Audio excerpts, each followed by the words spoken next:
welcome back to the channel.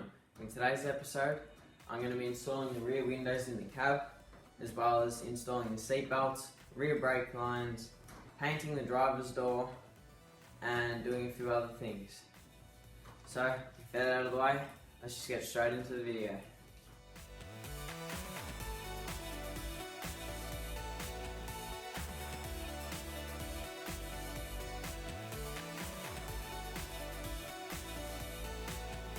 Okay, so this is the door I just primed. I primed the other side of it. I've now moved it and flipped it over and put it on a different set of sawhorses because these ones are just a little bit nicer, so I use these instead. But I've also got the other door just off screen over there, which I'm going to set up on the worst sawhorses. And once I prime this, I have to wait an hour before I can top coat it, so during that hour I'm going to start working on the other door that's over there.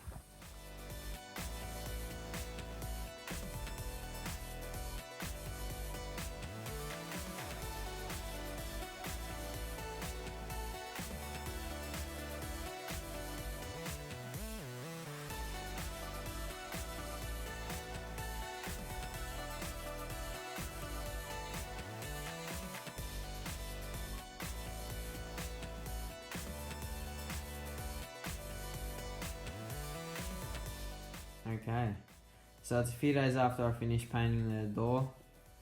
I've only got the driver's side door now done, and I installed it on the car just to see what it would look like. But when I took it off today, some of the paint under the hinges peeled off, but it doesn't really matter because I can just touch it up. But over to the car, today I got all the windows in, I got all the rear windows in. I think I might have to take some of the stickers off to get it roadworthy, but other than that, looks pretty good. There's a few little splits in the windows, like in that little corner down there and up in the center of the window over there.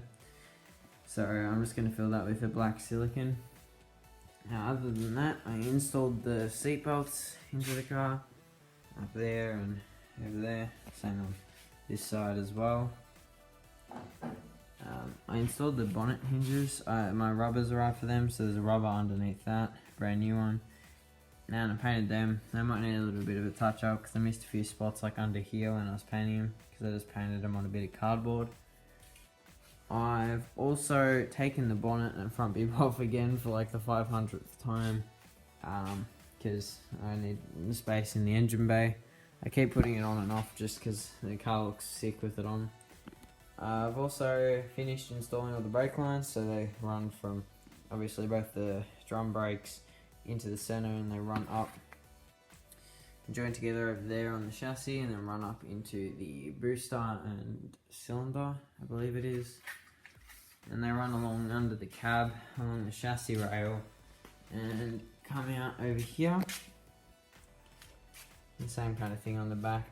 I just found that little brake line today. I lost it, but I found it and I managed to install it, so all the rear brake lines are in too. So now I gotta adjust the drum brakes in, so I gotta jack the car up, and I'm not entirely sure if I have to take the wheels off or not. I know I can adjust it from the back, but I'm not sure if I have to take the wheels off to get the adjustment right, because I'm pretty sure you have to like spin the wheel or something so many times. But I'll look it up and figure that out, so that should be done soon, or I might get my mechanic to do it. The only other thing I haven't done with the brakes is under here.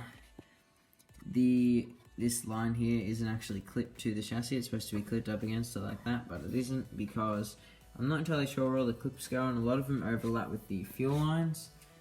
But when I was trying to install the fuel lines, it was this one here. This is the one I was installing.